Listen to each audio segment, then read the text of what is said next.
Okay, so we are now live. Let's I'm just not jump able to on. hear anything from Austin.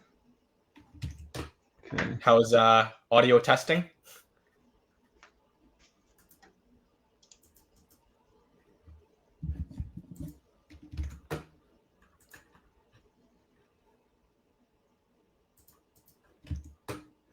Testing, testing, testing. Okay.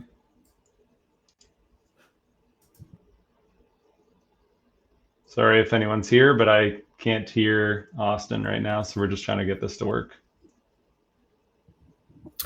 Yep. Hey, I see people jumping on, so we'll give it a few minutes. Let us know in the chat if you guys are able to hear us, by the way. Just having Can a you hear few me? technical difficulties here, trying to get Austin's mic to work, so we'll just, you guys can be patient, that'd be great. Hello, hello. Oh, they can hear you.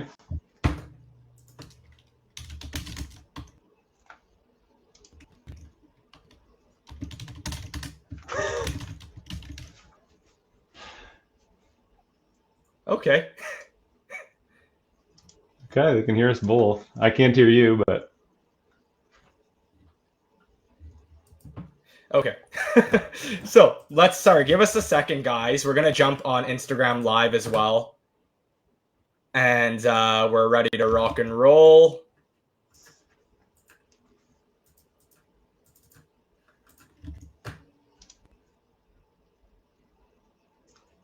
Awesome. So we're on Instagram Live now as well, on Facebook Live.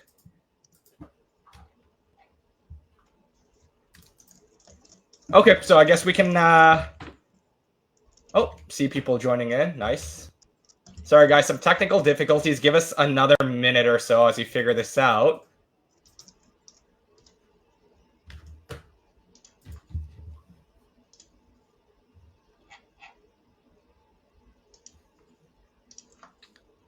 Sorry, give me a minute. Hey, I got you on the phone. Okay, so maybe we should just rock and roll now. When I stop talking, I'm passing it over to you. sounds like a plan. There you go. Awesome. All right.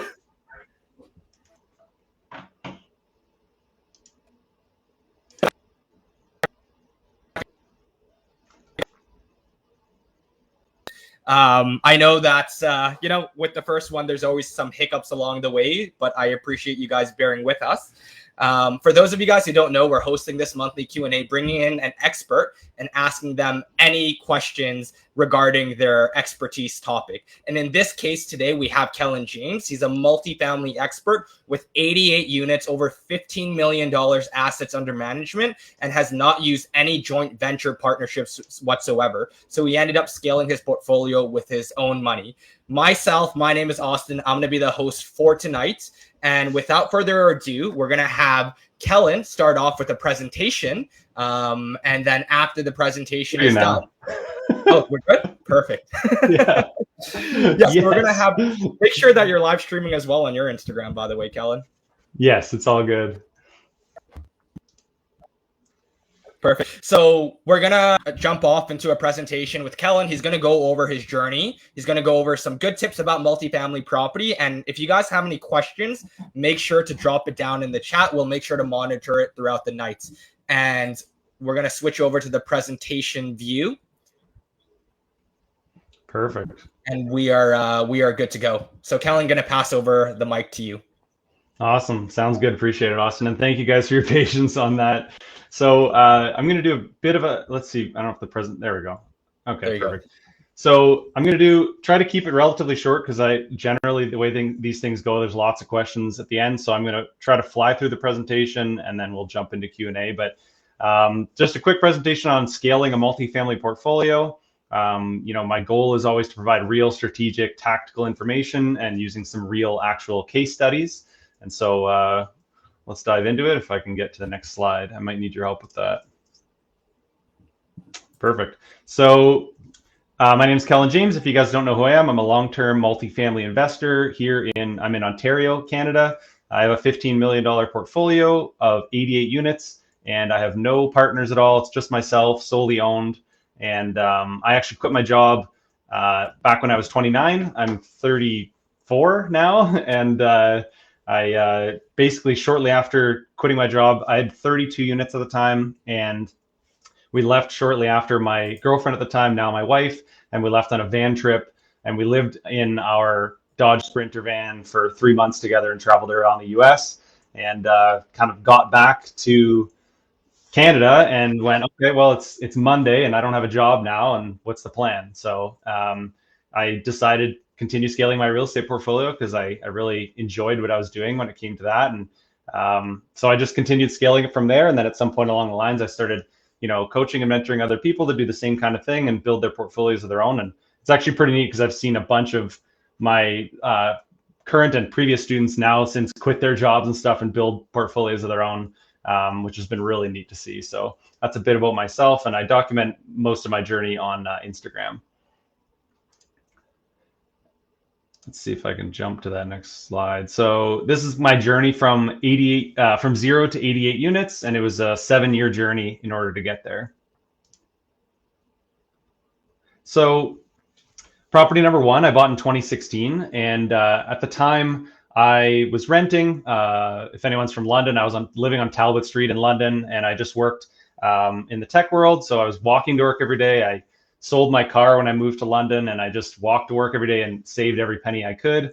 And after, I think it was about, it was, so 2012 I graduated. So 4 years or so later, I'd saved up 120 grand just by working. I made like 50 grand at my day job, and towards the end, I made 80,000 at the most in my day job before I eventually left. And I was just saving. I had 120 grand saved up, and I decided to get my first duplex. I did that with 5% down, luckily, because I had a mentor at the time, Matt McKeever, a lot of you probably know, and he really urged me to continue up with acquisition momentum, which was drilled into my brain, and I continue to drill it into other people's, because if you just spend all your money, you can't buy any more real estate. So it's always about getting your money back out of deals in order to continue scaling your portfolio from there. And that's what BRRRR-ing is all about. And I think a lot of people forget that part of the process, getting your money back out so you can keep up momentum. So that first property was 2016, and 5% down. I lived in one half, rented the other, and then moved on to property number 2 very shortly after, another duplex,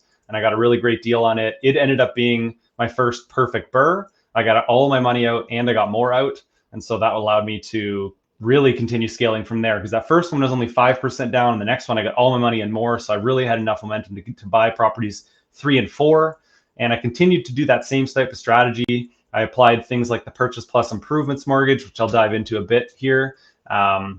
All sorts of different strategies in order to get my money back out of every deal. And I just once I found a strategy that worked, I just rinse and repeat it. And I think that's really the key to success in any field, is just find something that you know how to do, learn how to scale it. And then, so that's what I kept doing. And, a lot of people were getting into all sorts of other things. And I was like, the BRRRR-ing's working. I'm just going to keep doing this. And, by 2019, I quit my job. I had 32 units at the time, and then I continued to scale from there.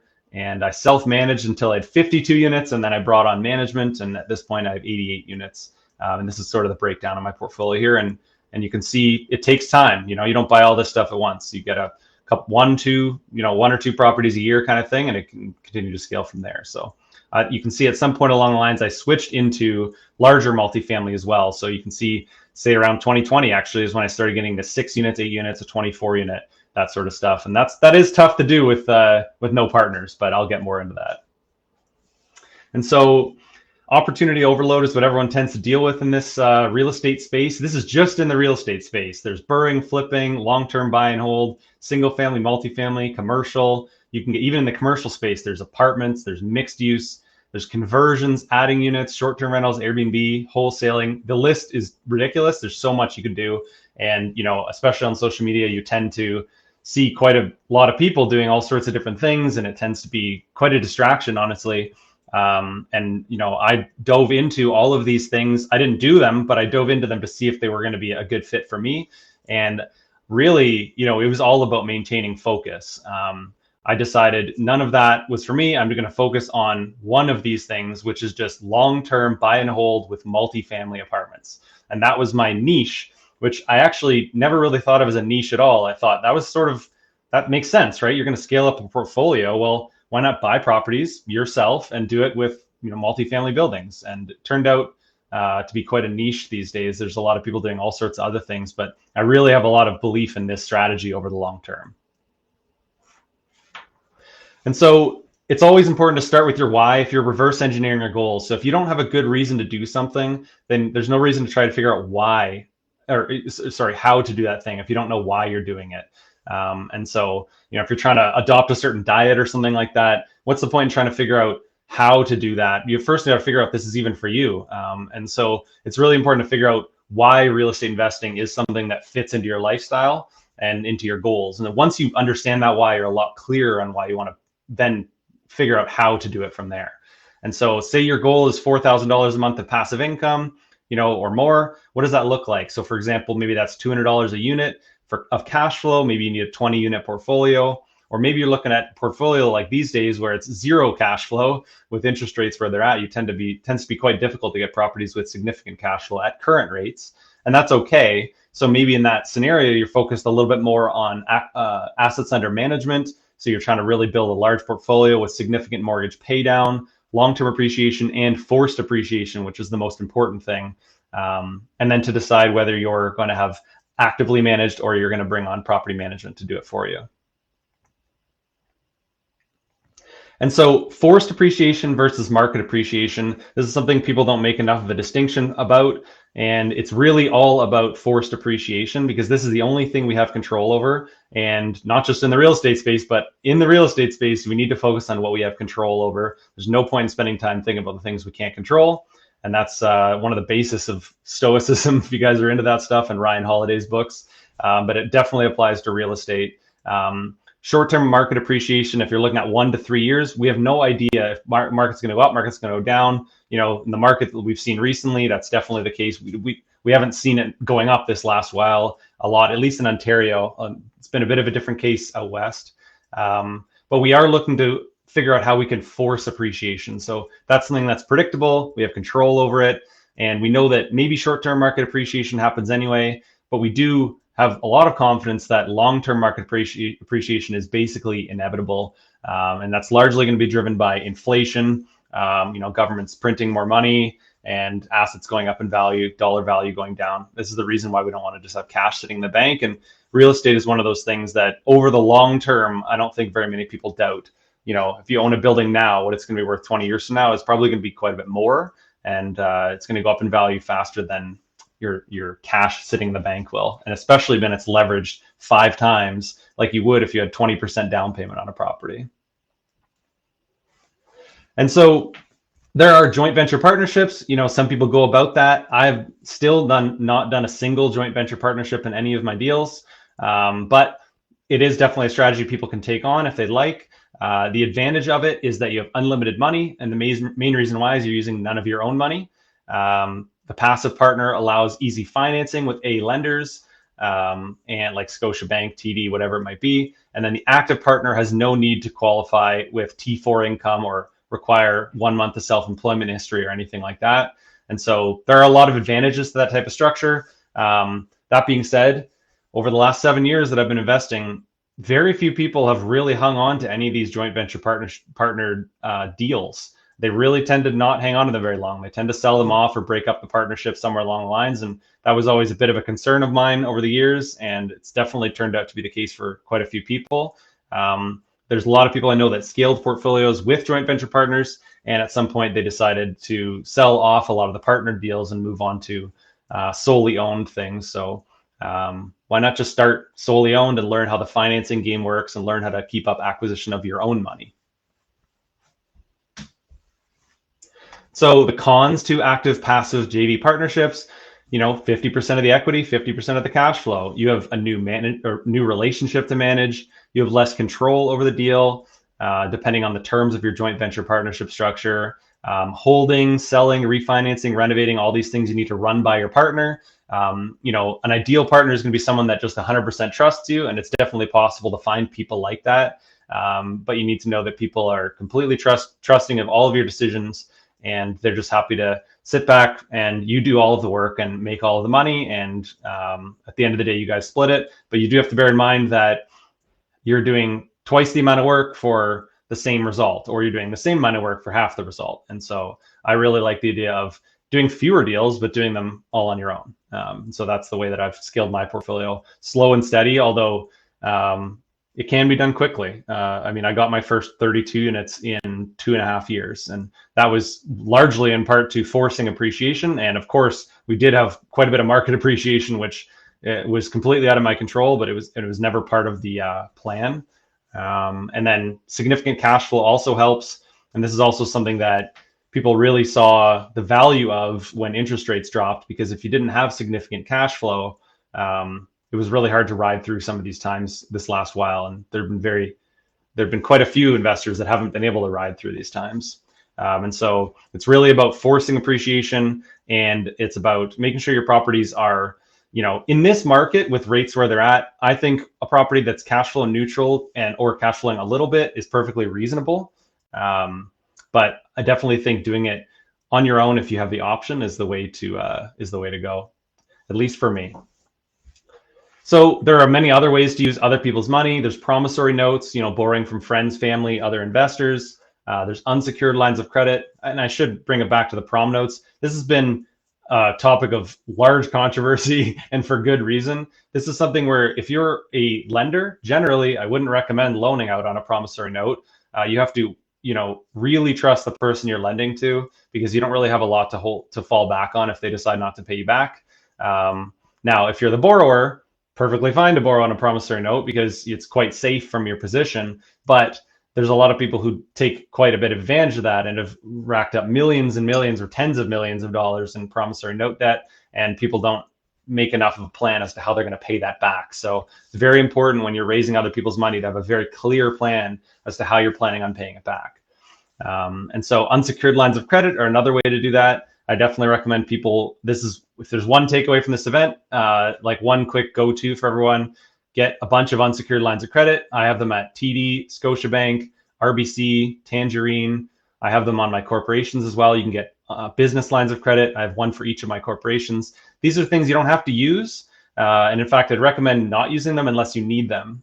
Treat them as an emergency fund, but get as many of them as possible. Your credit score will drop slightly during the initial applications, but you'll be able to, your score will recover within a few months, and you'll now have access to that debt. And you'll have more available credit, meaning your debt utilization will be lower. And so that's valuable when it comes to maintaining a healthy credit score, and also just having available cash if you do need it. There's also secured loans. You can get first, second position loans. You can borrow from people by just finding private lenders on your own, or you can work through a mortgage broker and oftentimes pay a 1% or more broker fee. You can also do RSP and TFSA loans. So you can borrow from other, people from their RSPs and TFSAs. You can do that through a company called Olympia Trust and other trust companies. You can do vendor take-back mortgages where you borrow from the person that you're buying the house off of. And then you can do, of course, banks, where we're doing most of my debt is just from banks and credit unions, mostly credit unions these days. Once you don't have T4 income or self-employment income or anything like that anymore, and you're qualifying based on the portfolio itself, credit unions are a really good way to go. And so a novel idea is maybe consider using your own money. And a lot of people don't have lots of that. And that's generally where people just say, well, I'm going to start borrowing other people's money. But if you can be frugal and save up enough for that first deal, and make sure that first deal is value add and has the opportunity to BRRRR and get your money back out of it, you can keep up acquisition momentum without having to borrow large amounts of other people's money or bring on partners. And, we've seen the struggle of people taking on too many partners, and we've now seen a lot of the struggle of people taking on too much private debt. And so, maybe just take a breath, don't scale the portfolio too quickly, and just continue scaling at a reasonable pace over some years, and get your own money back out of your own deals. So if you're successfully BRRRR-ing properties, you're successfully recycling the same down payment funds over and over again. I started with 120 grand. that same 120 grand is what has built my portfolio up to $15 million, 88 units. And I did that just with bank funds. And then I did bring on a bunch of promissory notes over time, but I turned out to be quite a stressor for me, honestly, to have too much promissory note debt, because I always need to have a plan for how I'm going to pay it back. And when the market was going down and interest rates were going up, that became quite a struggle. So I actually ended up selling off two of my buildings. So not a lot, but enough for me to pull out a bunch of cash, pay off prom notes, and just really try to be done with doing too much of that. Yeah, but the goal is recycle your same money over and over. So that 120 grand I started with is what built the portfolio I have today, using mostly banks and credit unions and some private debt for a bridge loan to bridge the gap between, taking on the initial deal and then eventually refinancing it with a traditional lender. Yeah, we can go to the next slide. So my first property was 5% down on my duplex. That's me standing in front of my first property in 2016. If you scroll all the way to the bottom of my Instagram account, that's the first photo I posted, because I wasn't really on social media before that, but I was like, well, I'm going to share my real estate journey. And, I just spent years just documenting my journey. I wasn't doing any coaching or anything like that. I just really wanted to share kind of what I've been up to. And, it allowed me to, I definitely recommend everyone do this, because you can really build a lot of connections with people. There's a ton of value in that. So you learn how to be a landlord, you learn how renovations work, and you can live for free. And then start to BRRRR. I'm gonna have to fly through these slides to get through this in a good amount of time, but just start to BRRRR, buy undervalued assets, do strategic renovations, refinance up to 75 or 80% loan to value, depending on the lender you're working with and your financial situation, and then repeat using those same funds to refinance into the next deal. So this is a really basic example of a BRRRR project. So let's say you can buy a property for $400,000. And of course, these numbers are going to be different in every city, but you can definitely find deals that work sort of like this. $400,000, you're putting $80,000 of renovations in. And let's say in that scenario, it's worth $600,000 when you're done. This might be a triplex in like a really, in a not too expensive of a market, or maybe a duplex. But you're in for 480 and it's worth 600. But the way the numbers shake out, if you put it into the BRRRR calculator, is that very bottom right number, $6,000. If you are 80% loan to value when you buy the property and 80% loan to value when you refinance it, then that's how the numbers shake out. You end up only being $6,000 out of pocket, and you're ready to take all of your money and reapply it to the next deal. And so these are the types of deals you want to be looking for in a perfect scenario. Of course, oftentimes your out of pocket amount is going to be quite a bit higher, but this is the gold standard. This is the kind of thing you're looking for.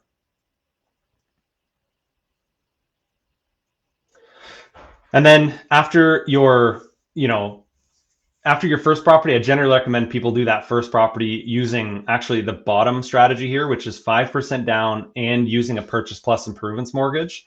And so 5% down, so your down payment's very low. Purchase plus improvements mortgage allows you to get your refinance money back out.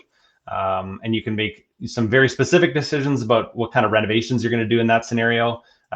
You're ideally going to keep your renovations very minimal, and get that renovation money back out. Now, if you're doing 5% down without a purchase plus improvements mortgage, you're going to definitely want to keep your renovation budget quite low, because you're not going to refinance that money back out. You're already at 95% loan to value, and so you're pretty max already. You're well leveraged, so you generally just want to keep those old windows, hang on to the building the way it is, do some painting and clean up and get the thing rented. But then at the top of the list is your bread and butter deal, 20% down BRRRR using a cash out refinance. The goal there is to focus on a balance of maximizing your after repair value and your rents. And those are the things that are going to allow you to pull as much money out of that deal as possible. And so the go-tos for renovations, it's a little bit blocked on my screen, but I'll do my best. So there's painting, of course. Use the same paint in all your units, discount from the paint supplier. So you can get like a Dulux account, and you'll often get like 50% off your paint. Flooring, vinyl plank throughout. I generally use glue down vinyl plank instead of click lock vinyl plank. It's a lot easier to replace just one piece of flooring when you do it with glue down, but they both can be useful. Kitchens and bathrooms, you can use vinyl plank throughout the whole unit. So bathrooms, you can re-enamel the tub and or the tile. you can actually get someone to come out and like spray it with a new white enamel coating. You can actually get an enamel pen for like $10 at Home Depot, and you can touch up bathtubs, you know, if the spots they were chipped and things like that. You can put in a permanent bath mat, which are a bath mat that actually gets glued down to the bottom of the tub, and it prevents the new enamel from getting rubbed away, because it's not quite as durable as the original enamel, but that's a good go-to for re-enameling a tub and tile without having to rip the whole bathroom apart. Laundry, I generally like to do shared coin op when you can, even in a triplex or a fourplex. If it's a duplex, maybe in-suite laundry is probably a good way to go. But I really prefer shared coin op because people are a lot more cognizant of their use of the utilities in that scenario. Unless you have separate water and hydro, then in-suite laundry is perfectly fine. But you know, at scale, I really prefer having a coin op laundry room, just in my experience, and I'm not alone in that. Adding bathrooms and bedrooms when you have the opportunity to. So converting maybe a bachelor unit into a 1-bedroom unit, or splitting a 2-bed unit into multiple units, or a 3-bed unit into multiple units. Generally trying to eliminate a dining room, maybe add a bedroom or a bathroom where that space was, so you can have an open concept kitchen and living room. You can combine the kitchen and living room into one room, and then that way you can now add a bedroom where the dining room might have been. And then take advantage of energy rebates like Enbridge and things like that, where you can get money back for insulating your properties, and all sorts of other efficiencies that you can do. Just got to jump to the next slide there. So just an example of painting cabinets, but we can skip to the next one. It's just a really quick way to put some paint on the cabinets and transform a kitchen. Here's an example of where I added a bathroom. There was just a useless space, and we put a kind of a crappy bathroom in. Honestly, I'd probably do it different. This was years ago, but it's a new bathroom where there was no bathroom, and that definitely adds value to the property, both for the tenants and for the appraiser. Some landscaping in this scenario, just keep it clean and simple. I took everything out and I just put grass. So we did new sod and a new fence in this scenario, and it just made for a nice fenced in backyard. Just keep it simple. Here's an example of changing a layout to make the better use of the space in a bathroom. So you can see the shower stall on the top left, and then we demoed it and put in a new shower that took up the whole wall, so that, you know, made much better use of the space there. And then energy rebates. Here's an example of insulating the attic in one of my triplexes. I used to live in this property actually. And we insulated the attic, and this is one winter versus the next winter. When you insulate the attic, you're less likely to have ice melting on the roof or snow melting on the roof and then refreezing into ice and causing damage. So insulate your attics, and then also vent them. So you just want to make sure that's done properly. Here's an example of reglazing a shower and bathtub. I think we might have done the tile and the tub in this scenario, and there's a permanent bath mat example on the bottom of the tub there. So that was, you know, maybe under $1,000 versus tearing the tub out and starting all over. Here's an 8-plex deal that I did quite recently. So I got a really, really great purchase price on this. I paid it was listed for $750,000. I paid $600,000. It was on the MLS. It sat there. This was maybe a year and a half ago or something now, maybe something like that.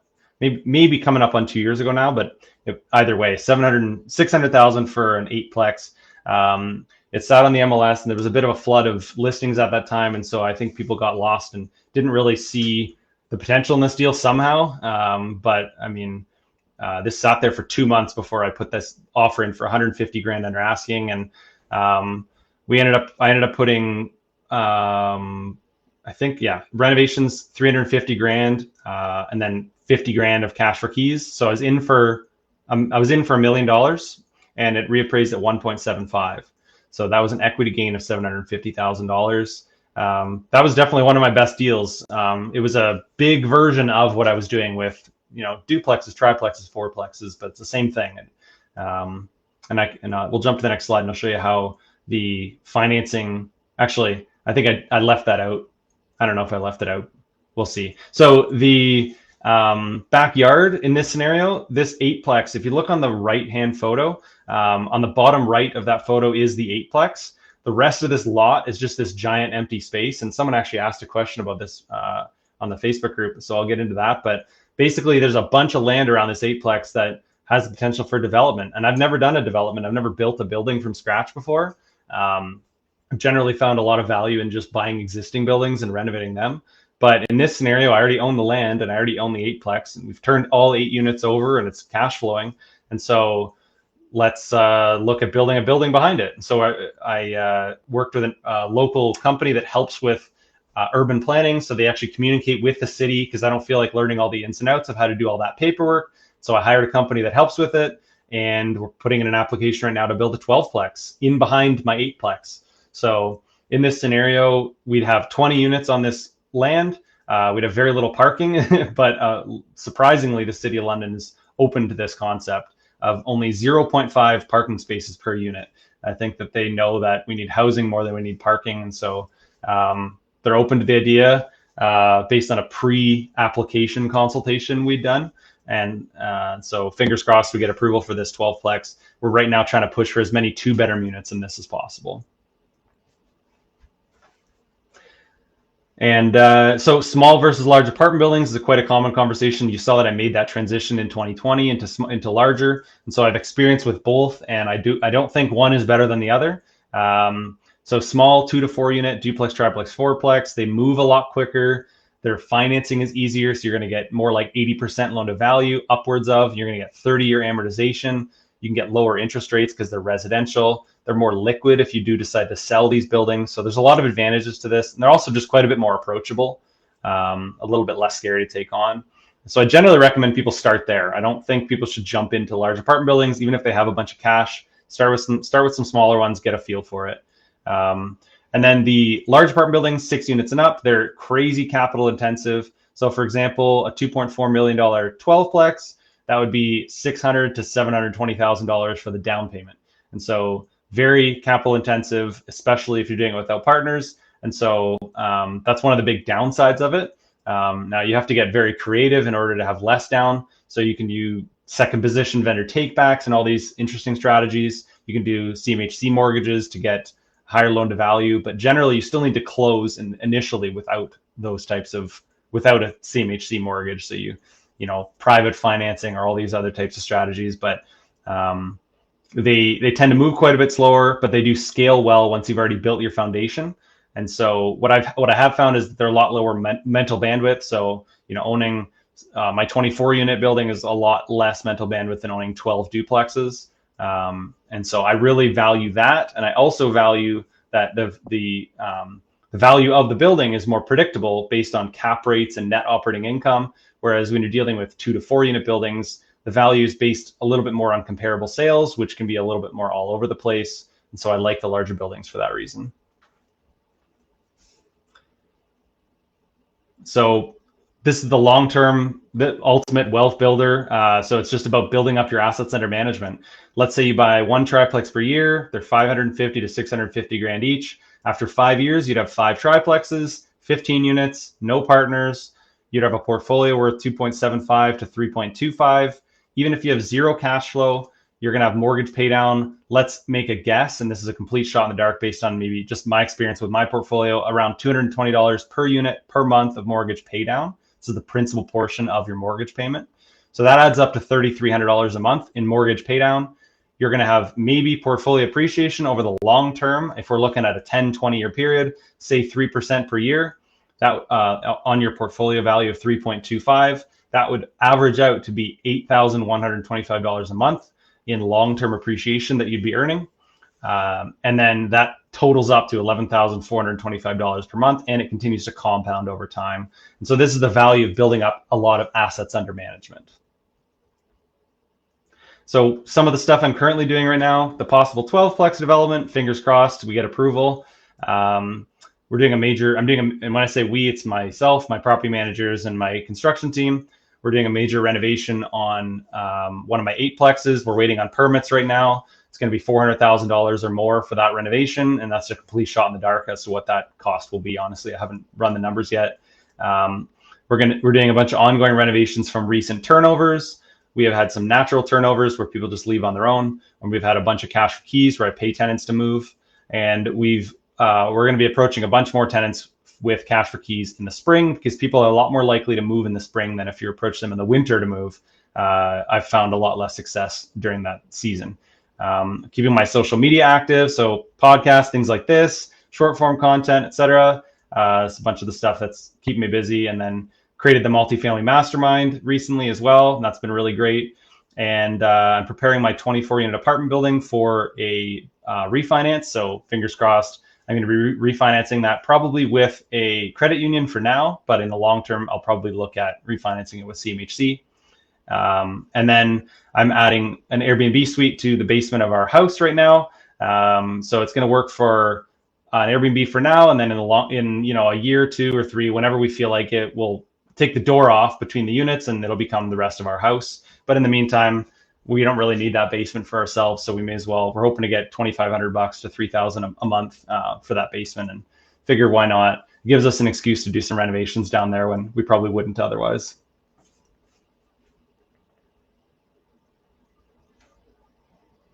All right, I flew through that as quick as I could.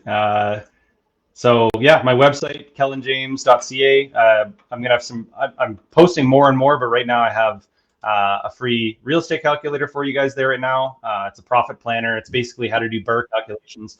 This is something everyone already knows potentially, but I use this myself all the time. So I think everyone should have a go-to BRRRR calculator. You're analyzing a deal, run the numbers on it, and just make sure that you're understanding how much equity you're building and how much out of pocket you are. And so it's on the bottom bar here that Austin put there, and the bottom bar thing in blue. It's kellanjames.ca/rise. It's just a free calculator for you guys. Definitely recommend getting a copy of that. And let's jump into the Q&A. Awesome, Kellan. Switching the view here. Perfect. We have quite a bit of engagement, so that's good. Let's get started off. Let me see if I can show the questions. You see that there? Oh, cool. Yeah, fancy. Perfect. Awesome. Yeah, I didn't even know you could do that. So where can you find properties that would meet the 50% rental offset rule in today's market? So why don't you explain the 50% offset rule is for people who don't know, and then address the question? Yeah, so the 50% rule is often used by banks like Scotiabank in order to make sure that the properties are floating themselves in the eyes of the bank. So they're, let's say, zero cash flow in their eyes, but they're not costing you month to month. And so the bank is more likely to continue approving you for mortgages because you're not buying up properties that are losing money in their eyes. And so that's going to be the total gross rents divided by 2. And then you're going to subtract the mortgage payment and the property taxes from that. And historically, they used to subtract the heat or the gas bill from that, but I don't think they have to anymore. And so if that number is 0, then the property floats itself. If it's positive, it actually improves your qualifying ability. And if it's negative, then it's affecting your qualifying ability negatively. Realistically, it's quite difficult to find properties that are meeting this rule. I built a lot of my portfolio on what I call unicorns. They're really hard to find deals that meet these types of rules, but this is the gold standard that we're shooting for. And so where would you find that sort of thing? Probably in smaller markets, maybe in like Chatham, Sarnia. Maybe it's possible to find them in London, although I do think it's going to be quite difficult. They're going to be in like less expensive markets where your mortgages are less and your income is similar. Maybe Sudbury would be doable. Definitely in places like Edmonton, if you head out west, or maybe if you're in Saskatchewan or Eastern Canada. Otherwise, if you have solid job income or self-employment income or things like that, you can use that to help in order to continue qualifying. And so if your properties do end up with a negative rental, like a negative number after you've done that math, you still might be able to continue qualifying anyway, just based on your active income. Mm-hmm. And just to add on to that, it does get tough if you're starting to BRRRR when you refinance on ARV, because obviously prices are a little bit elevated.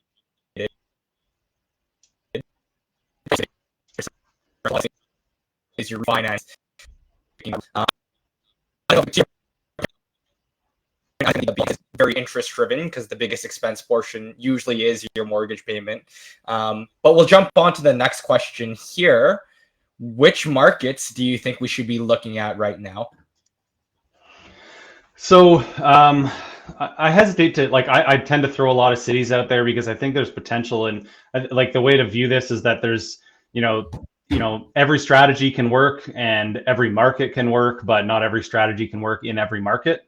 And so depending on your strategy, if you're looking at BRRRR-ing, I mean, it's really all about forcing appreciation and refinancing. And ideally, those properties also are around cash flow neutral after you've done your refi. And so that tends to be the limiting factor is it cash flow neutral after your refi? And so that's where you tend to rely on markets that are less expensive. So I think this is I do like London. This is where I currently invest. I think St. Thomas is interesting. I think Sudbury is interesting. I think there's a lot of people in Edmonton that are doing a lot of cool stuff. The property values are quite low and the rental income is quite high there. Windsor, definitely still has potential. I wouldn't go to markets that are too small. I'm not personally interested in that because I think the long-term future is a little bit more questionable. But if you're in a market that's got a decent population, the population trend is positive and the population's growing, but not just growing in a way that's where people will actually stay, because you see markets maybe like Regina or something where there's a lot of people moving there, but then there are a lot of people moving out of there too. And it's because they realize they don't want to stay because it's cold. And so, markets that you think will sustain a rise in population over the long term, and just looking for places that have maybe tech work or hospital work, or some of these things that you think that we expect to be around for the long term. I look at, now I hesitate to say this because there's probably people in this market, but Sault Ste. Marie, I grew up in Sault Ste. Marie, it's my hometown. And, they tend to be very heavily reliant on the steel plant there. And so that's an example of a market where, let's say that steel plant goes under, that's big problem for that city if that happens. And so I don't like if we have too many eggs in one basket. So, a decent variety of industries in your city would be helpful.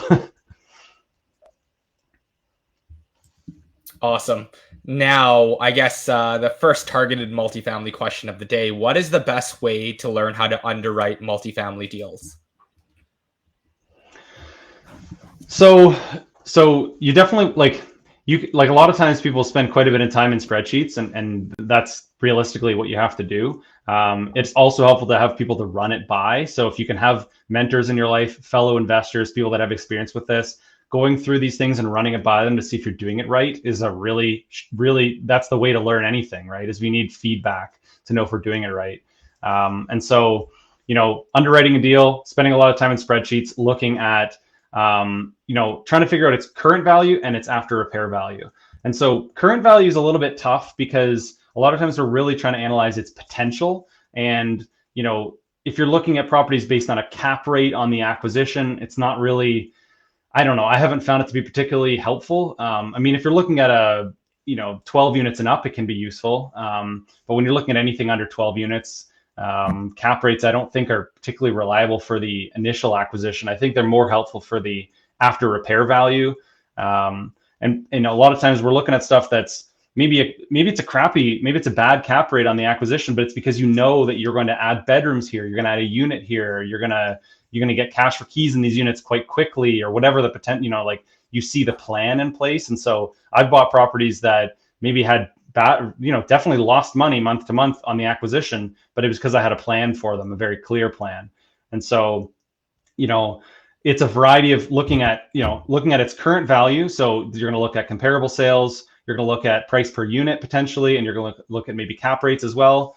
And then looking at the after repair value, and that's, based on similar things. But if you're in 6 units and up, then you're going to more look at price per unit and cap rates. Comparable sales are going to be a little bit tougher on apartment buildings because they just tend to be so different depending on their location and things like that. So it's really figuring out, the gold standard of all this stuff is looking at your BRRRR calculation, and then also looking at your cash flow calculation. Those are the two main calculations you want to do. How much are you going to be out of pocket on this deal? So how much are you leaving in the deal and not getting back out?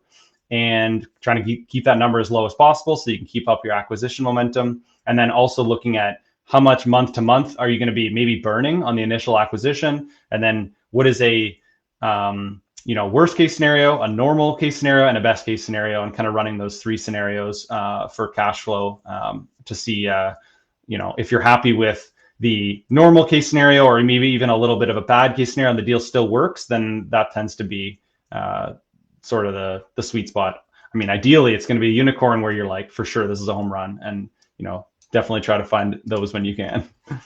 So I'm going to actually dig down a little bit deeper into this question as well to expand on it. Before I do so, to your point on acquisitions of cap rate when you buy the property, like just for example, imagine someone's looking at a property in Toronto that's like a 6 unit. Okay. And the net operating income is about 60,000 a year. And let's say it's a 4 cap that you're willing to pay. No one's going to sell a 6plex for 1.5 million in Toronto, right? Like that's just, what world are you in? So you do kind of have to pay on upside. But that being said, how do you determine your level of determine the after repair value? But what are the next steps after that to figure out what your offer price is going to be? Sorry, you cut out a little bit there. Can you just repeat that last part of the question? Yeah, so I was going to say, how do you determine your max allowable offer on properties? If you're not looking at cap rates on entry, how are you determining this is the price that I'm comfortable in offering? I really, when I look back at my acquisitions, there have been very few deals where they weren't an obvious yes. And so I don't really have anything where if I were running the numbers, things are tight. And so I'm looking at, when I look at my after repair value, I'm really being very conservative about it. And I'm looking at, if you're looking at, let's say, 4plexes, I think 4plexes are kind of a sweet spot for a lot of people. They're still in the residential space, and you can still maybe get them with 20% down and things like that. So you're probably going to be looking more at comparable sales in that scenario. If you look at current values right now for 4plexes, and you can look at some of the maybe lower end of those 4plexes and for comparable sales, and that number still works on your BRRRR calculation.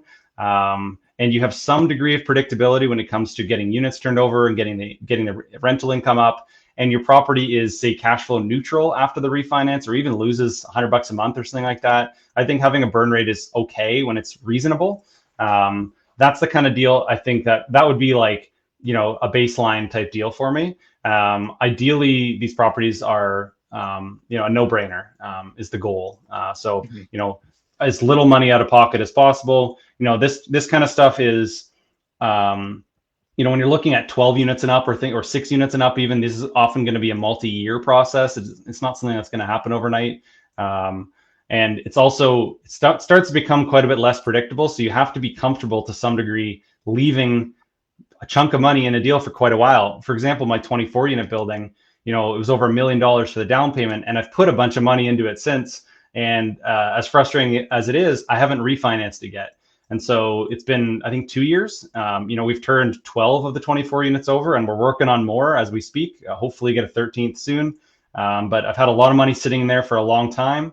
And, I paid in that scenario $152,000 per unit in London. It's quite common to get at least $200,000 per unit. And so, it's not super predictable when it comes to getting turnovers, but if I was okay with, say, getting half of them turned over, and I ran those numbers and I was happy with the amount of money out of pocket that I was, then I would, I'd feel okay about it. People can dive a little further into it and start to look at their cash on cash return, because at the end of the day, your out of pocket number is also going to be, you're going to be looking for a return on that out of pocket money. But I don't really dive that deep into cash on cash return. I think that, the goal is always infinite. But the reality is we're always just looking for as little money left in the deal as possible. And so as little money in the deal as possible with a conservative scenario is what we're looking for. And just one more last thing on my end under the underwriting side.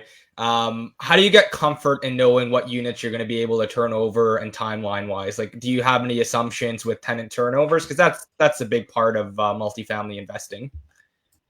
Yeah. And I think that it's funny because now property managers are like, oh, don't worry about it, you just pay them to leave, or we haven't had cash for keys conversations with them yet. You can't really trust those things, because the reality is they probably have tried to get those tenants out.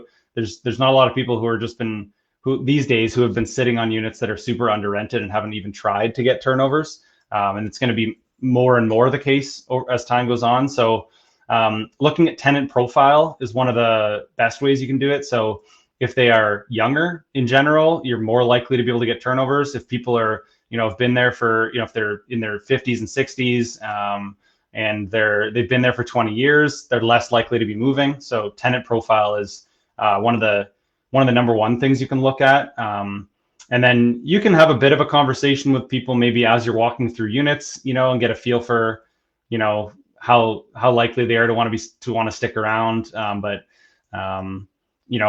What I honestly do is just budget quite a bit of cash for keys. So, my formula for cash for keys, if anyone's wondering, is the delta of the, what the unit could rent for versus what it currently rents for. So let's say it could rent for $1,500 a month, currently it rents for $1,000 a month. 1 to 2 years of that difference. So that would be, in this scenario, 1 year would be $6,000 of opportunity cost, and 2 years would be $12,000. So $12,000 would be a perfectly reasonable amount to pay of cash for keys in order to get that turnover, because you're getting your money back in 2 years. And so in theory, $12,000 times the number, or a number that, using that calculation, you can figure out how much cash for keys you need to budget in order to get more turnovers on the building. And the longer someone's been there, the more that you're probably going to need to be able to pay them to move. And you need to budget for some percentage of people that just won't leave. And so, for example, if there's 15 units that you need a turnover on a building, maybe plan for 5 to 7 of those units turning over for now as a phase one. And then, maybe at some point you can get 10 of those 15, units turned over, but I would plan for maybe 5 of those people living there for the rest of the time you own that building, because it's very possible. Mm-hmm. Awesome. So we'll move on to the next question here. Which credit lines favor investors the most in terms of maximum capital and good rates? So I wonder if they mean credit unions, probably. I'm going to guess they meant credit unions, but I can touch either on both. That, or maybe this question popped up when you were talking about lines of credits. No. Yeah. So lines of credit, like, I would get them everywhere. So I wouldn't only pick one anyway, but I have you can get up to, I think, 75,000 or something of unsecured lines of credit with Scotiabank. I actually have more than that, but it's just because of a kind of a glitch in their system over the years. You can actually, kind of a pro tip, you can actually, yes. What's that? Oh, union. Okay. Yeah. Oh, credit union. Well, anyway, the pro tip with the lines of credit is that, you can get, with Scotiabank, you can get a credit card. Say you have a $20,000 line of credit and you get a $5,000 credit card. You can then cancel that credit card and merge that $5,000 of available credit into your unsecured line of credit and bump it up to, I forget the numbers I used, but you can add that $5,000 onto your unsecured line of credit. So when it comes to credit unions, they are definitely a local thing. So it depends on where you are. I've worked with Libro Credit Union, Main Street Credit Union, Meridian Credit Union. I've had best luck as of recently with Main Street Credit Union. So if they are willing to work in your market, it's definitely worth reaching out. But realistically, you just want to talk with all of them and be ready to spend some time putting together long applications. They do take quite a while, especially the bigger your portfolio. It's oftentimes going to take me almost a whole day to put an application together and put all the paperwork, for the whole portfolio together just to hand it over. And maybe it turns out they aren't willing to give me a good offer, but it's worth a shot. So those are a few that I worked with, but it's going to depend on your Desjardins is another good one. A lot of people, they're a little more widely known. They work more across Ontario at least. So, oh yeah. And then in terms of like rates and things like that, they tend to be quite similar to banks, maybe a little bit higher, sometimes even a little bit lower. They've been lower than banks like Scotiabank I've seen, as of recently. Loan to value is going to be more like 75% instead of 80, and amortization is going to be more like 25 instead of 30-year am. Okay, so we're gonna move on to an Instagram question. I realize our Instagram isn't linked, so I'm gonna write it down here so everyone can see. Okay, so it is here. It is there a rule of thumb in best case scenario, plus 30% minus 30% in project costs? I guess for renovations. Best and worst case scenario for the rule for.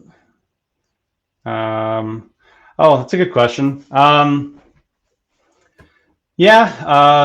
Maybe more like 20%. I mean, it depends. I mean, this really comes down to your ability to estimate renovation costs. So, if you've worked with, an electrician quite often, have that electrician come with you through your, initial inspection. Maybe they can give you a better ballpark and get you a little more accurate on your estimation. So I think, if you're not feeling very confident about the level of your confidence level when it comes to your estimation, then just add more of a budget to it. I'd probably use personally more like 20% for myself. And oftentimes it does go over, even these days. So, and it's mostly because we open up a wall or whatever it is and we decide to do more than we planned on. And it's just because once you've started, sometimes it doesn't make sense to just like not fix a plumbing leak or not replace plumbing when you have a wall opened up, or, you start rewiring a unit and you realize you need to rewire the whole thing instead of just part of it, or, whatever. So, but the goal with getting your estimation costs accurate is the way to get your estimation costs more accurate is to bring in people that will know those numbers more. So bring your electrician guy in, bring your HVAC guy in, run it by fellow investors to see what their experience is like. Awesome. Kellan, we might go a little bit over time. I was wondering if you have 15 minutes, we can end off at 8:50. Yeah, of course. Perfect. Okay. We'll go over one more question on IG, then switch back into Facebook. Do you have conversations with tenants before you close the property, maybe after you go firm on the property? So you're not really supposed to, right? They're not your tenants, but yeah, you kind of can. Like when you're walking through these units, oh, how long have you been here? How's the building been? You get a bit of a feel for, maybe they're like, oh, this place is crappy, I can't wait to get out of here. Or, a lot of times you'll be like, hey, are you kicking me out? You hear quite often. We don't kick anyone out because we can't in Ontario, and even if we wanted to. But that is a little bit of an indication that maybe they're open to getting paid to move. And so, and then there's sometimes people are like, they're like, no, I'm staying here the rest of my life. I've heard that from plenty of people. So just having a bit of a conversation with people as you walk through. It doesn't have to be, hey, are you staying? Are you moving? Or whatever. It's just like, what's your experience been like here? And just kind of sort of have a bit of a conversation with them, and you get a feel for, maybe how open to this kind of stuff they might be based on their personality type and their life situation. Yeah, good point. And just to add on to this, because I've had experience with this in smaller multifamilies, when I do this, I make sure that it is on the APS, right? Because if you do have a tenant agree, hypothetically, to cash for keys, you're still going to need the current owner, because technically the tenants were under the current owner when you negotiated that, to sign off. Sometimes they're a little bit iffy about that, right? So make sure if you plan to go down that route, knows what you're doing. It's all on the APS. Cool. Back to Facebook here. So someone agreed with you. They find it easier with lenders over 6 units. What are your thoughts on that? Because that's actually hit or miss. I guess it really depends on the DSCR and acquisition. Yeah, so it depends on your portfolio size. It depends on your income situation. So if you have a large portfolio, you might be more likely to get approval for buildings without needing to have active income. It's going to be based oftentimes quite a bit more on the performance of the building itself and your portfolio itself. 6 units is kind of an interesting one because, 6 units itself, you can go to RBC and potentially get 80% loan to value and a 30-year amortization. And, Desjardins would do something quite similar.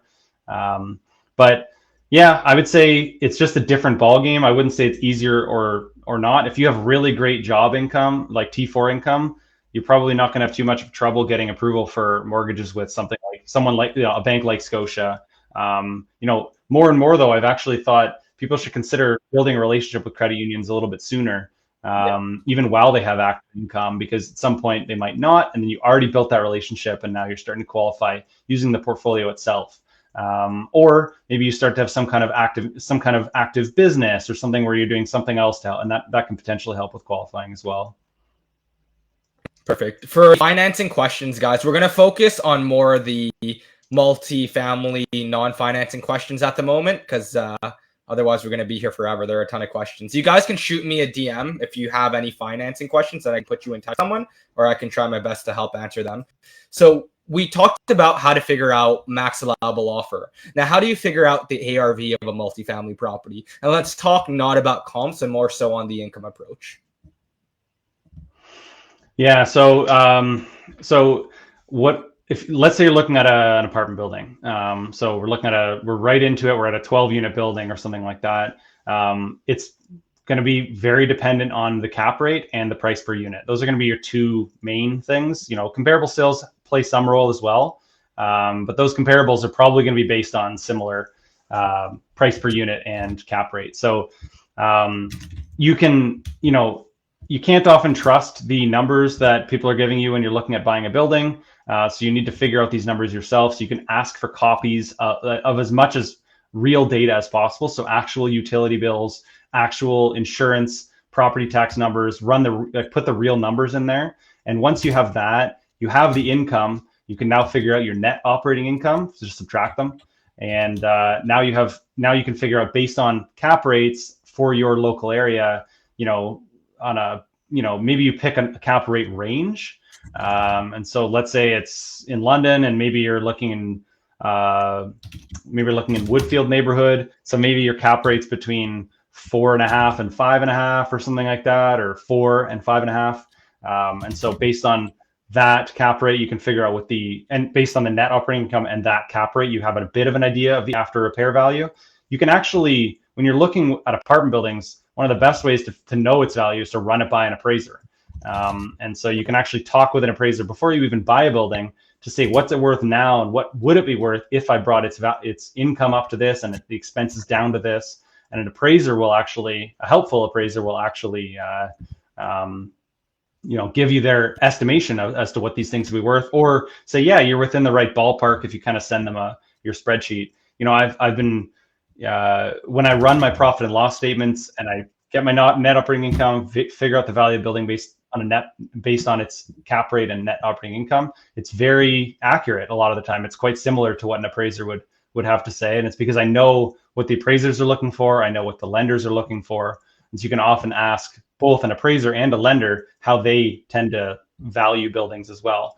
Some lenders may want you to budget for more property management fees or less property management fees, or so you can base it on the lender you're planning on working with, the appraiser you're planning on working with, and figure out the after repair value accordingly. Awesome. We're going to gun through some of these questions here. What would be the best? You guys like to save your questions to the end, eh? So what would be the best way to do the research on cities to find the best market? So it's going to be based on your goals again. So if you're looking for a really high cash flow market, you have to already understand that you're probably going to be in a market that's, maybe a little bit smaller or a little bit rougher, or both. So, maybe it's like Chatham, Ontario is a kind of a rougher market, but there are maybe nicer neighborhoods in Chatham, or maybe there's London, Ontario, which is a bit of a bigger market, but then there's rougher neighborhoods within London. And those are some of the neighborhoods I tend to invest in. So like Old East Village, Soho, some of these are a bit rougher. And so you first have to figure out which province you're going to be investing in. And so if you're investing in Canada, and so a lot of people, for most people, it's going to be probably Ontario or Alberta. Eastern Canada, I think, is quite interesting as well. But let's say it's between those two. Now you need to figure out which of those markets do you think you're a little bit more bullish on over the long term. We're guessing at the end of the day. We don't know which one's going to go up in value the most over the long term, but you're kind of, at the end of the day, if you're building a long-term portfolio, you want to be investing in a market that you feel confident in over the long term. And so I'm obviously in Ontario, but it's also because it's just where I started. And once I have scales of efficiency, I'm just going to keep scaling with what I'm already doing. Ontario, historically maybe been a little bit more stable than Alberta, which is a little bit more ups and downs, but you can maybe ride through those ups and downs at the right timing and things could work out better. Potentially, you also look at landlord tenant board rules. So, Alberta, you're going to be able to kick tenants out and up the rents to whatever you want, basically once the lease agreement is up. And so there's a lot more flexibility there. And if you just don't feel like dealing with Ontario's rules, you can do that. There's markets out east that allow you to do that as well. So once you've figured out what province you want to invest in, you start to narrow it down to the city and then the neighborhood. City, again, I would look at population trends. I would look at population in general. Make sure it's a decent sized city that has a decent amount of, you can look at literally the Wikipedia article for some of these pages, for some of these cities, but just any research you can, right? Yeah, Wikipedia is amazing. It gives you the entire history, the breakdown, the schools, the major employers, like everything is on there. Yeah, and there's and Government of Canada actually provides a lot of good stats on population trends and income and all sorts of these things as well. You can look at crime maps. You can gather all sorts of data. I wouldn't look at crime maps too deeply, but they're worth taking a peek at. Anything downtown is going to have higher crime. Anything with a denser population is going to have higher crime.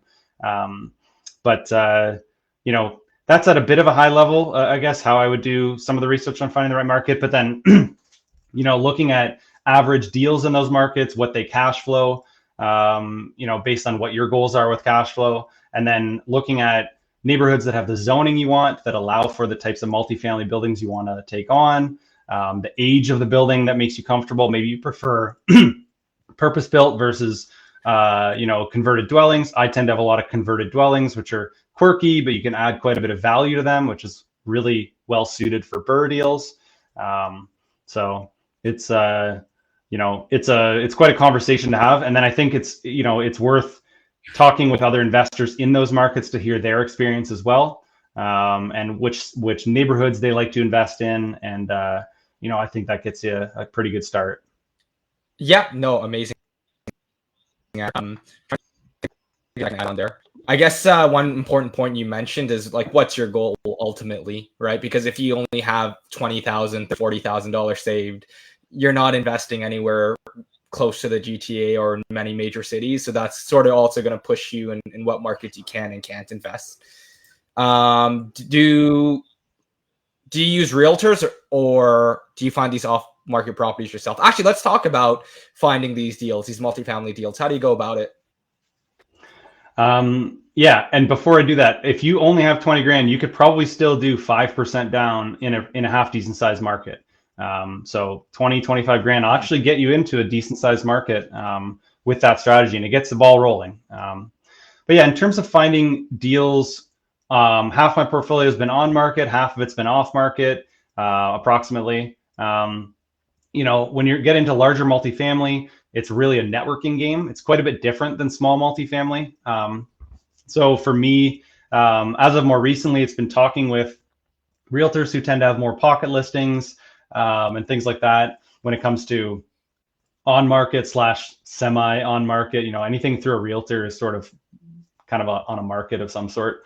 When it comes to off market stuff, you can actually literally sit in the driveway of an apartment building, right, and try to get the phone number of the owner from one of the tenants walking into the building. Or you can look at the management company, who generally have a sign posted in the lobby of these buildings, and call that number. You can call, if you're remote, you can call all of the property management companies on Google and see if you can get in touch with a property manager that's willing to have a conversation and maybe incentivize them with some kind of a finder's fee if they connect you with the owner and you end up buying the building.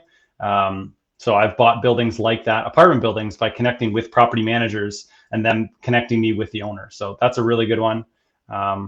You can actually look at even just rental ads. So if a unit's up for rent, now there's a vacant unit and you have the owner's phone number or the property manager's phone number. So call them up and see if you can get a deal done.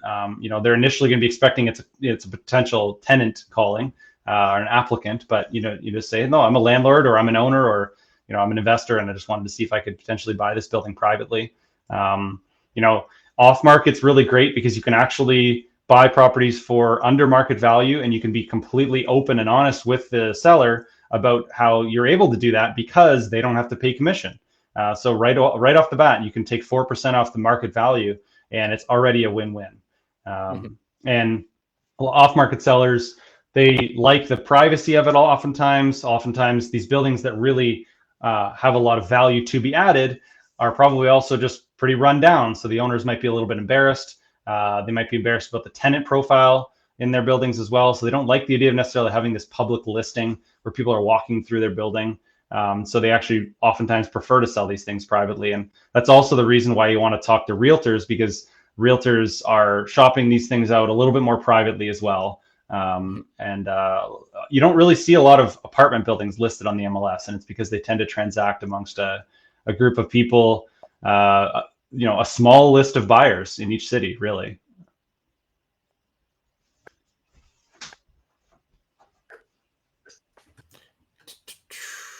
Question about your 24 unit. Is it 1 or 2 bedrooms? And to add on to that, how much does bedroom mix actually matter to you? It matters a lot to me. The 2-bedroom units are just, they rent for so much more. And here, I think 60%, maybe a little bit more, 65% maybe of the 24 units. I don't know why I'm using percentages. It's probably like 15 or 16 of the units have 2 bedrooms in this 24 unit. I forget exactly what it is. And that was a big part of what attracted me to it, because I can get quite a bit more rent for the 2 bedrooms. And so it's not just price per unit when you're looking at these apartment buildings. It's, how many bedrooms are in these units? It's actually one of the first questions I ask when I'm analyzing a deal. How many bedrooms are in these units? Because you can make a pretty quick estimation as to what these units could rent for. So yeah, mostly 2 bedrooms, and that was on purpose. Awesome. So we're going to switch it up to IG and then hit back Facebook questions. So are you considering buying outside of Ontario due to the landlord-tenant board? So it's definitely the most annoying part of investing in Ontario. But that being said, the money is often made where the problems are. And so if you know how to solve those problems, that's where you make your money. And I know how to solve a lot of these problems. And so I'm happy to take those problems on and figure it out. It's not the craziest thing to say, I'm going to put 20 grand aside per tenant and know that if needed, we could pay those tenants to move, and there's a good chance people will accept a payment like that. And so if you buy a really great deal, you can often budget for those sorts of things. And so I think that, like, similar to, why not invest in some small town in the States where the cash flow is amazing and whatever. It's because I like this. I feel a little bit more confident about the long-term values of Ontario real estate. And I think that the fact that it's harder to transact in, it lends to some degree to its value. So I think that every market is just like a different board game. So you have a new set of rules, and it's just a different way of winning. There's just a different way to win and new strategies to try in that market. But I think that if you have the tools to make money in a market, it's really about identifying those problems and then finding the solutions, just like any business. List out all of the problems that people have and then figure out what the solutions to those are. And so I am not considering investing outside of Ontario, to be completely clear. I would say half of the reason is because of scales of efficiency. I already have my whole portfolio here and it's working, and I'm going to continue doing what's already working. The other part of the reason is, personally, I prefer to own real estate in Ontario versus other parts of Canada. And some of these smaller markets and things like that in the States, I think that there's a reason the property values are lower. It's because they haven't seen the appreciation that we've seen here. And part of that is going to be supply and demand. Part of that is going to be government and things like that. I think it's very likely that we see in the coming 10 years plus another massive stimulation, that the government prints a bunch of money again and it jacks up the value of buildings. I think it's extremely likely that happens at some point along the lines. It'll be very disappointing for our country. But when it comes to owning assets, you know that it increases their value. So, I mean, if you're going to, you know, if we already know this is going to happen, why not own some assets? Lots of investors are going belly up. How can you avoid that? I love that question, and I mean, the list is the list is getting longer. The tide has gone out on quite a few investors at this point. There's a lot of people. I'm not going to name names just because I don't feel like it. But there's a lot of people you guys probably used to follow on Instagram that aren't on Instagram anymore. And there's been lots of bankruptcies. There's been lots of people running into issues, and I think that part of the reason, at least that I haven't run into those issues, is one of the reasons is I had no partners, so that was pretty valuable because I could make all the decisions I needed that were best for my portfolio. Another part of the reason was high cash flow portfolio, so I had a long way for cash flow. I was cash flowing like 17 grand a month on my portfolio, and it dropped down to the negatives in that time. So, you know, with interest rates. So, you know, if I was zero, it would have dropped into the very far negative, and that would have been a big problem. So that's one of the values in high cash flow portfolios. When rates were low, you know, 2%, they better cash flow well. Now that they're like 7% or whatever, you know, your people are looking at, it's okay if they're cash flow neutral or so, or make a little bit of money, or even maybe burn a little bit, as long as you have cash reserves and liquidity. But cash flow was another reason.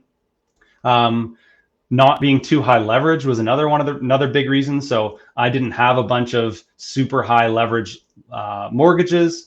I was generally working with credit unions for the most part. I had some promissory notes. I actually had more than I wanted, which I touched upon earlier. And so I paid a lot of those off by selling a couple of my buildings just to stabilize. I also have had a strong emphasis on turning my units over. Because that's what we have to do as investors, is get the income up on our buildings. It's how we add value. And so how can you guys avoid it? Make sure that your properties are, you know, in this, like I said, with current interest rates, cash flow neutral-ish or positive, ideally. Make sure you're adding value through strategic renovations. Make sure you're buying under market value, so get really great deals to begin with. Trying not to get too messy with your partnership structures and things like that. If you can, maybe invest without partners. If you do have partners, just make sure you're on the same page and that they fully trust you, and that you have, you have it all documented properly. So if you do need to exit the partnership, you have it structured properly. And Austin could probably talk way more about that stuff. And then, just don't get too high leverage. Don't borrow too much private debt.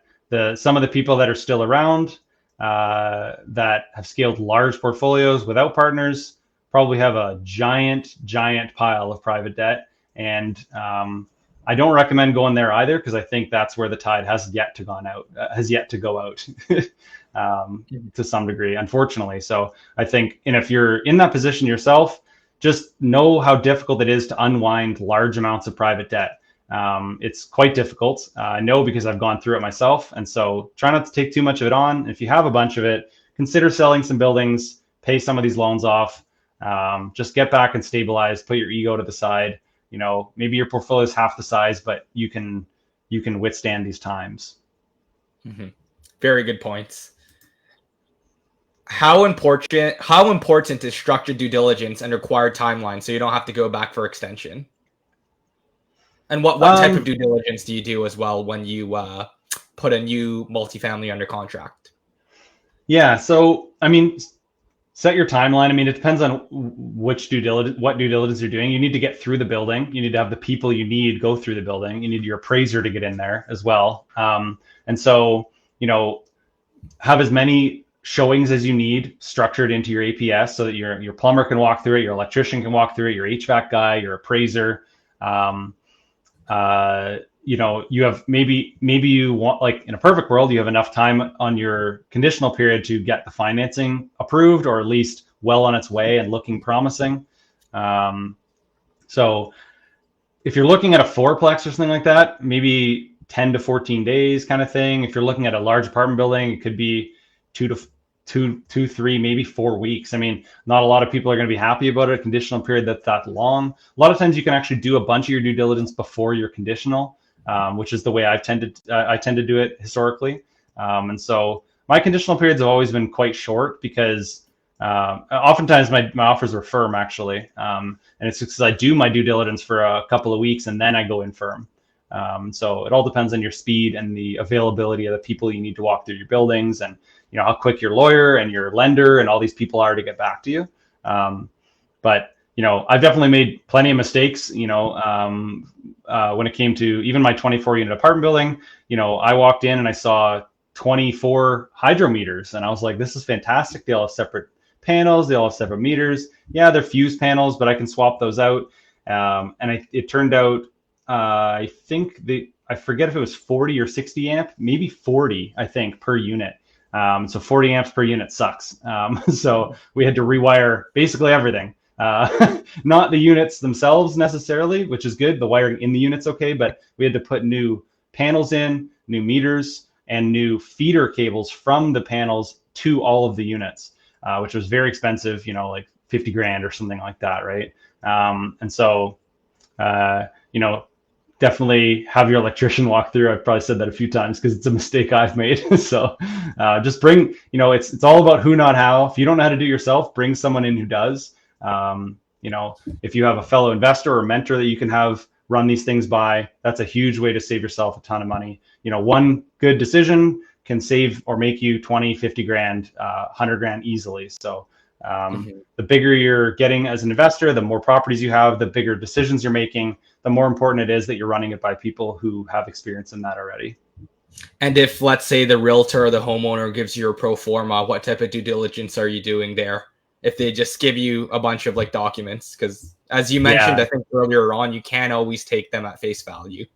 Yeah, you basically can't at all. So the hydro cost is this much, the gas is this much. I mean, I might start with those numbers and see if, as my initial, first pass filter. But then once you're in your actual deeper due diligence period, you need to get copies of the actual bills and run the real numbers. Even if they give you the property taxes, call the city and ask for the property taxes. That was actually a mistake, a big mistake. I made a lot of mistakes on this one building, but my 24 unit building, I called the city and said, what is the property tax on this address? And this address has, unfortunately, or confusingly, it has 2 addresses. And they only gave me the property tax for one of those addresses. And I thought it was for the whole building. And so the property taxes were double what I expected, even after I verified it with the city. And it was because the person I called on the line didn't. So that dramatically affected my month-to-month cash flow. So these are all mistakes I've made that I'm definitely just trying to help other people avoid themselves, because they're costly mistakes. I forget if that answers your question. No, it definitely does. Yeah, for sure. We'll move on to the next one here. How can you check if all the tenants are paying? I guess this goes into due diligence.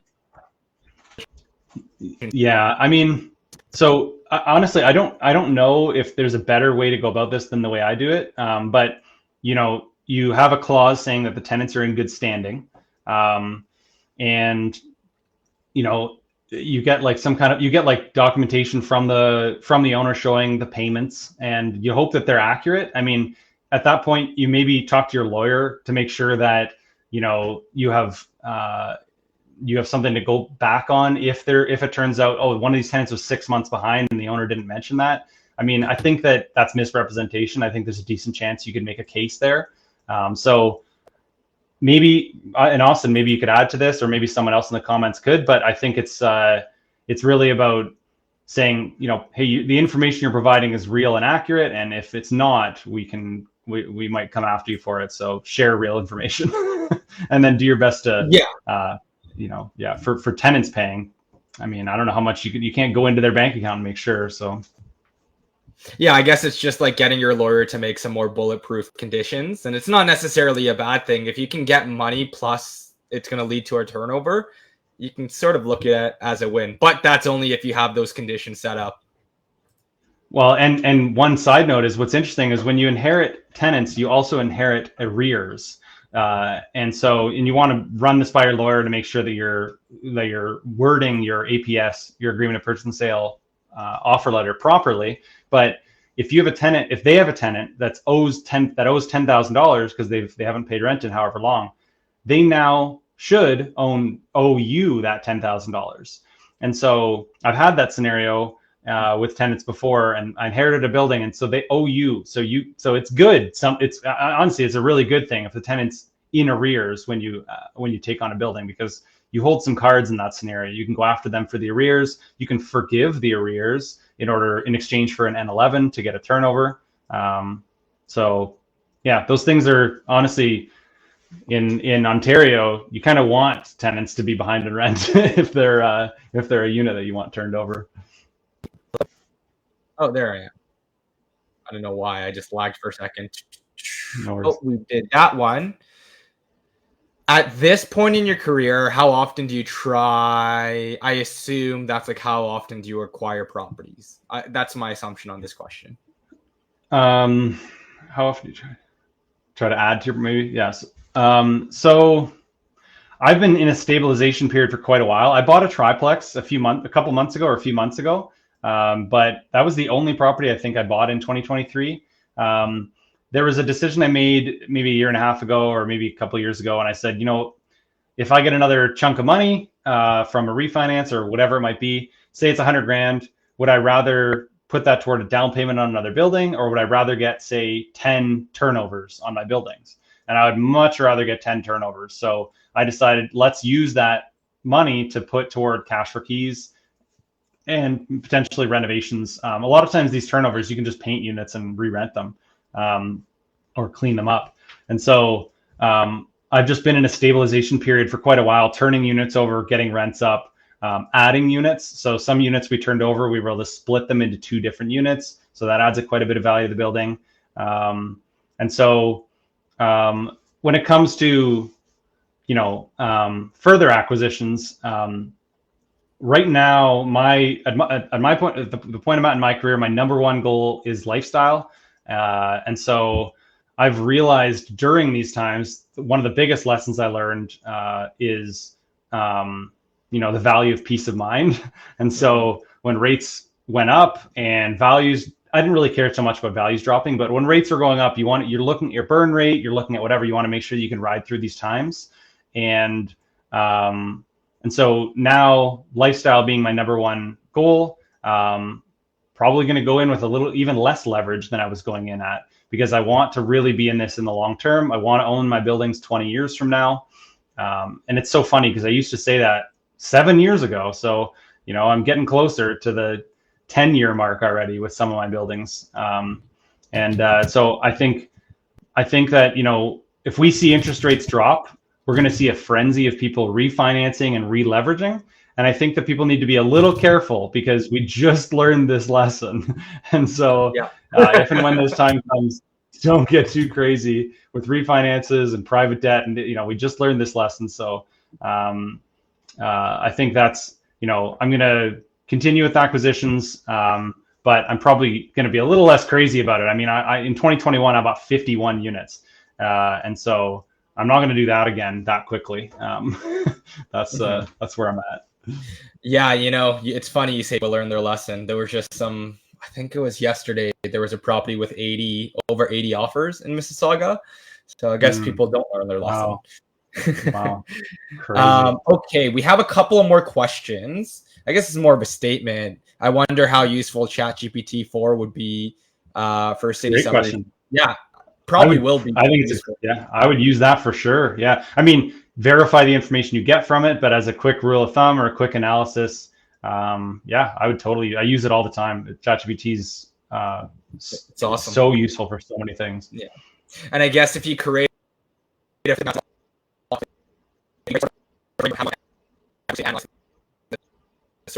bet you ChatGPT create a sort of a chart for you and just have like all those cities laid out with each criteria you're looking for. Yeah. Give it a shot and let us know how it goes. How much investment do you need to get started anywhere in Ontario? I guess that's how much money you need to get started in investing. If it's your first deal, again, I try to get into a place like a duplex with 5% down, or a triplex or fourplex with 10% down. You need to move into, or you need to state your intention to CMHC to move into a building. And so if you live in a different city, stating that intention can be a little bit more difficult. Maybe you're going to move to that city and move into a new house. But the narrative needs to be there so the bank understands that's your plan. That's your plan. If you move out a week later, that's fine. There's no, you're not breaking any rules at that point. You decide the house isn't for you and you moved out. You still get to keep that 5% down financing situation. So I would really look for something like that in order to get in with less of your own money. But if you're not planning on doing that, then you're going to be looking at 20% down on whatever market you're looking to invest in. So you just have to run those numbers. Awesome. 2 more questions here, and then we'll wrap up, guys. I guess this is just comment insurance cost, LOL. That's when you're talking about overstating expenses, understating. Insurance is always the one that gets understated. Yeah. They're like, oh, I only pay $2,000 a month. You're like, Okay, here, IG question. Any tips for finding high quality tenants? Anything you do in your screening process that makes a big difference? Yeah, so I don't do this stuff anymore. Honestly, one of the biggest things that added value for me was hiring leasing agents. So friends of mine own Tailored Rentals in London. If you're in London, Tailored Rentals is awesome. Justin and Lara, they're fantastic. They did a better job than I ever did at screening tenants. But pulling their credit score, making sure they're a good fit for the unit. Just a quick note, I tend to really avoid 3 bedrooms and up. I try to avoid buying buildings with 3 units and up. And if I do, I try to convert them to, maybe a 2-bed and a bachelor or things like that. It's hard to find quality tenants for 3-bedroom units and up. End up with just too many people in the unit causing too many issues potentially. So really try to stick with 1- and 2-bedroom apartments, and then your screening process is going to be quite a bit easier. Actually meet these tenants, get a feel for them when you're actually chatting with them. Make sure their income is, I don't know what, at least double their, rent, but ideally more. It's getting harder and harder these days. The numbers used to be a lot more, they had a lot more buffer built into them, but rents have gone up so much and income hasn't. So, if they have a dog, you can consider asking them to bring the dog to the showing, or maybe even send you a photo or a video or something like that. You're allowed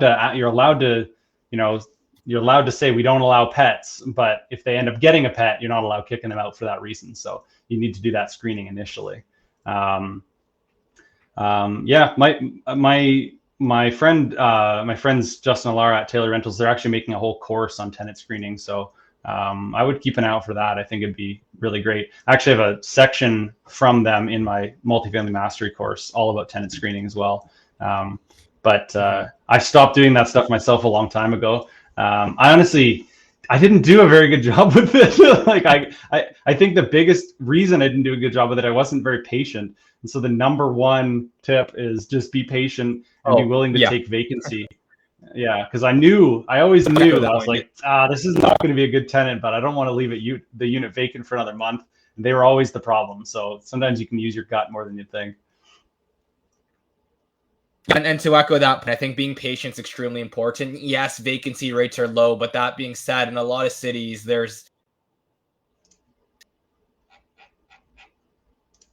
to your rental unit. I think all of the points you said makes a lot of sense. Sort of it depends on the market you're investing in as well. So understand that. Like when I invest in Sudbury, I think I held my criteria way too high. I was waiting for someone with 700 credit score minimum, and I realized, like, you know what, like I'm going to be waiting forever. There's not very often you find people with that. So I think you sort of have to adjust your expectations. One thing I've learned as well is that always monitor who your competition is in the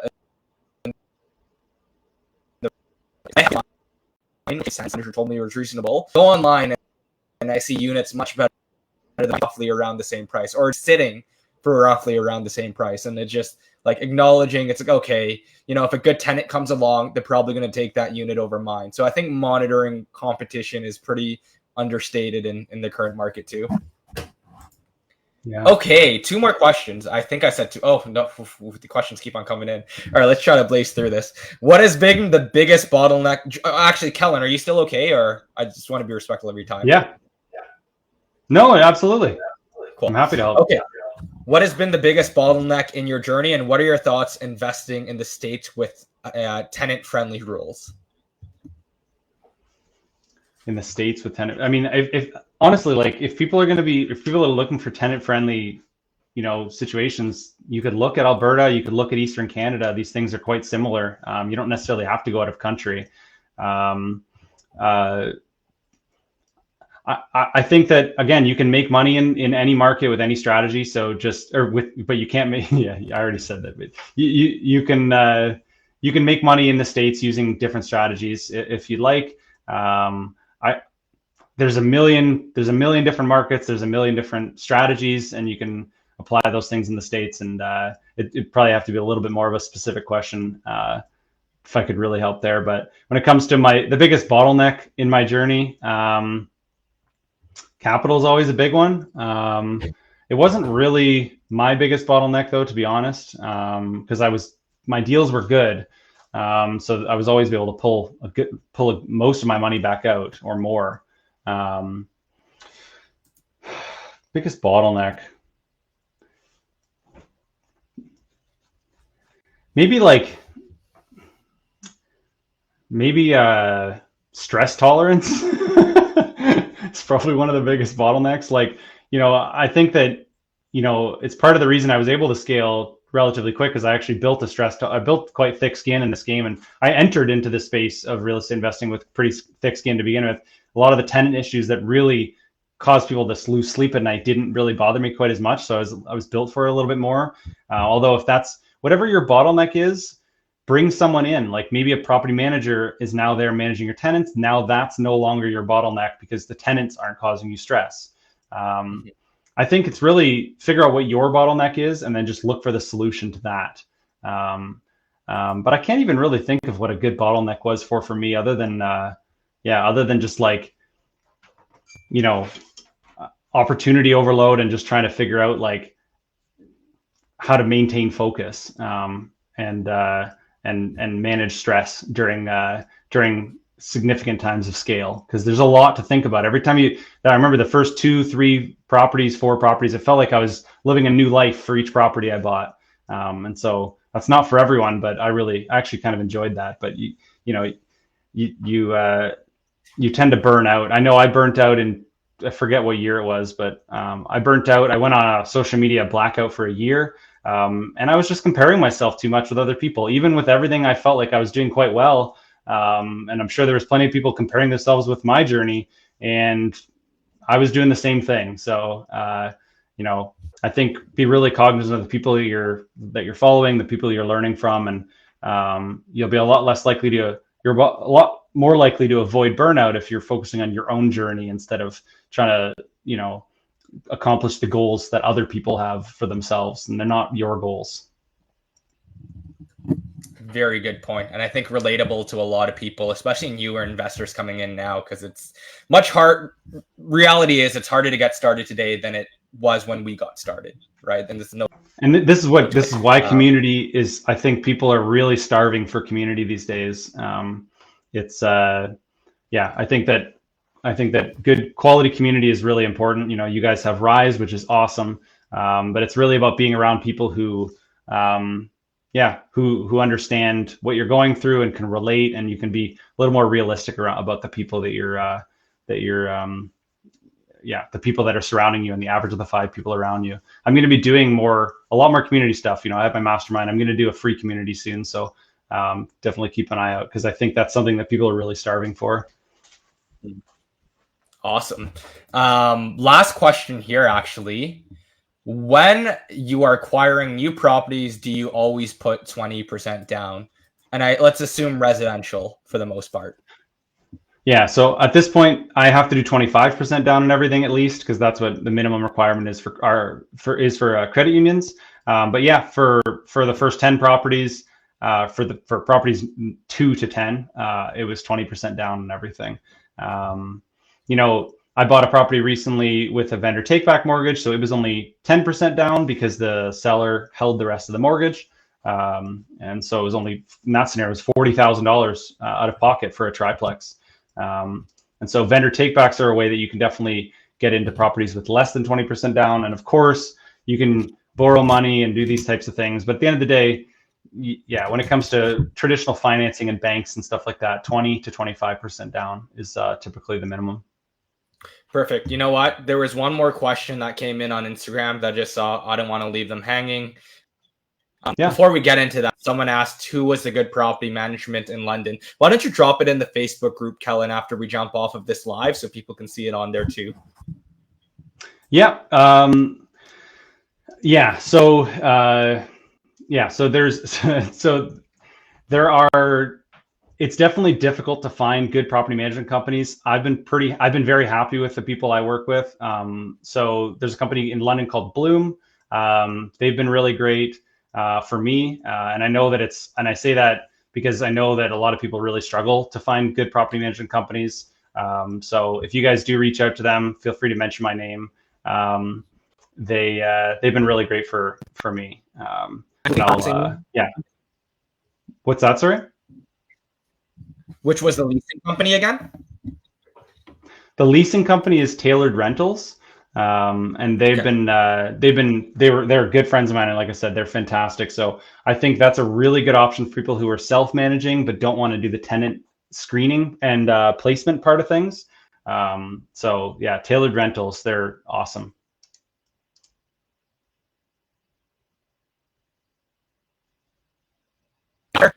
Oh, sorry. There it is. On Instagram, how much time does it take to find a multi-family deal?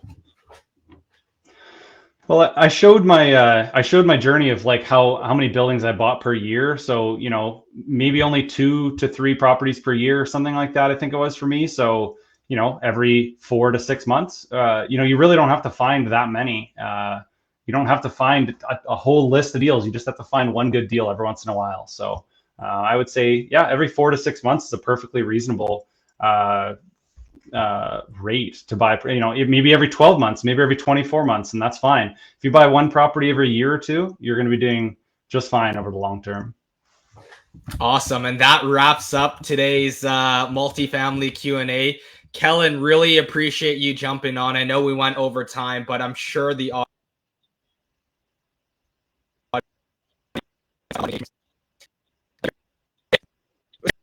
anything else you want to leave off with? I think you cut out there, but yeah, no, hey, I appreciate it, guys. Hopefully this was helpful. You got my website there on the bottom. There's a free calculator you guys can have. Again, this is it's when you're looking to buy a BRRRR deal, it's all about running those BRRRR numbers, and so that's what that calculator is for. But anyone that grabs that calculator, I'll be sending you other good free stuff soon, and like I said, the community and things like that. So definitely follow along on my Instagram, and lots of good free information on there. Thank you to everyone who has tuned in today's first monthly Q&A, again with our multifamily expert, Kellan James. As Kellan mentioned, his website is down below for the free BRRRR calculator. Would love to hear your guys' feedback as well, so make sure to shoot me an Instagram DM on ways to improve this going forward as well. Again, this is sort of our first go. Had a little bit of technical difficulty. So glad you guys all enjoyed. Until next time, everyone, invest smarter and live better. Take care, all. Appreciate it, Kellan. Thank you.